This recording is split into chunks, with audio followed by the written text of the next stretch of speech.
ദൈവത്തിന് സ്തുതി. പ്രഭാതകിരണത്തിലേക്ക് സ്നേഹവന്ദനം. ഭാഗം 2232. ഇന്ന് ഫെബ്രുവരി മാസം 9 തീയതി. ഈ ആണ്ടിലെ 40ാമത്തെ ദിവസത്തിലെത്തി. അതിജീവനത്തിന് ഓരോരുത്തർക്കും ഓരോ മാർഗങ്ങളുണ്ടാവും. ഓരോരുത്തരും അതിനുവേണ്ട വഴികൾ സ്വയം രൂപപ്പെടുത്തും. ഒരാളുടെ വർത്തമാനകാലവും ഭാവികാലവും ഒക്കെ തീരുമാനിക്കുന്നത് ഇങ്ങനെ തന്നെയാണ്. ഏത് സാഹചര്യത്തോടും ഏതൊരാൾക്കും 2 തരത്തിൽ പ്രതികരിക്കാൻ പറ്റും. ഒന്നെങ്കിൽ കീഴ്പ്പെടാം, അല്ലെങ്കിൽ കീഴ്പ്പെടുത്താൻ ശ്രമിക്കാം. കീഴ്പ്പെടുന്നവരെല്ലാം എന്തിനേയും വിധിയായി കാണുമെന്നതാണ് പ്രശ്നം. എല്ലാം എൻ്റെ വിധിയാണ്, എല്ലാം തൻ്റെ പരിധിക്കപ്പുറമാണെന്നും അവർ കരുതുക. താൻ നിസ്സഹായനാണെന്നും ഇത് അനുഭവിക്കുകയല്ലാതെ മറ്റു മാർഗമൊന്നുമില്ലെന്നും സ്വയം പറഞ്ഞ് വിശ്വസിപ്പിക്കും. കീഴ്പ്പെടുത്തുന്നവരാരും തോറ്റുകിടക്കാൻ തയ്യാറാവാത്തവരാണ്.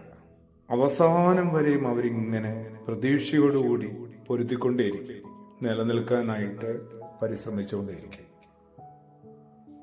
2 തടവുകാർക്ക് രാജാവ് വധശിക്ഷ വിധിച്ചു. രണ്ടാമനൊരു കാര്യം ഉറപ്പായിരുന്നു. രാജാവിന് അദ്ദേഹത്തിന്റെ കുതിരയെ വളരെ ഇഷ്ടമാണ്. തൂക്കുമരത്തിലേക്ക് നടക്കുന്നതിനിടയിൽ അതുകൊണ്ട് ആ രണ്ടാമൻ രാജാവിനോട് പറഞ്ഞു, അങ്ങനെ വിട്ടയച്ചാൽ ഞാൻ 1 വർഷം കൊണ്ട് അങ്ങയുടെ കുതിരയെ പറക്കാൻ പഠിപ്പിക്കാം. വാഗ്ദാനത്തില് രാജാവ് ആകൃഷ്ടനായി അയാളെ വിട്ടയച്ചു. അപ്പോൾ ഒന്നാമൻ ചോദിക്കുകയാണ്, ഇതുകൊണ്ട് നിനക്ക് എന്താ ഗുണം? കുതിരയെ പറപ്പിക്കാനാവില്ലെന്ന് ഉറപ്പാണ്. പിന്നെ മരണം 1 വർഷത്തേക്ക് നീട്ടിവെച്ചു എന്നല്ലേ ഉള്ളൂ. കുറച്ചുകൂടി രാജാവിന് ദേഷ്യം വർദ്ധിക്കല്ലേ ഉള്ളൂ. അപ്പോൾ ആ രണ്ടാമൻ പറയുകയാണ്, അങ്ങനെയൊന്നും അല്ലടൂ, എന്റെ മുന്നിൽ 3 സാധ്യതകളുണ്ട്.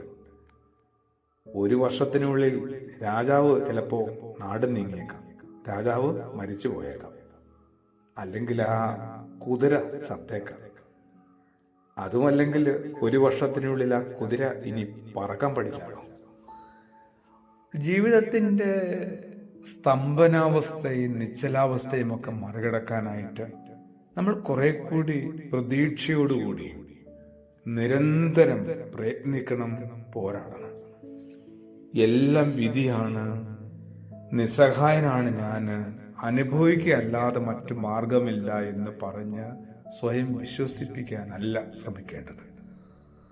അവിടെയാണ് ക്രിസ്തുയേശുവും കൈമാറുന്നത്. നിങ്ങൾ കർമ്മനിരതയോടെ എപ്പോഴും പ്രവർത്തിച്ചുകൊണ്ടിരിക്കാനായിട്ട് അങ്ങനെ ഒരു പ്രത്യാശയുടെ സാധ്യത ചൂണ്ടിക്കാണിച്ചു തരുന്നത്. പ്രാർത്ഥനയോടുകൂടി ആമേൻ.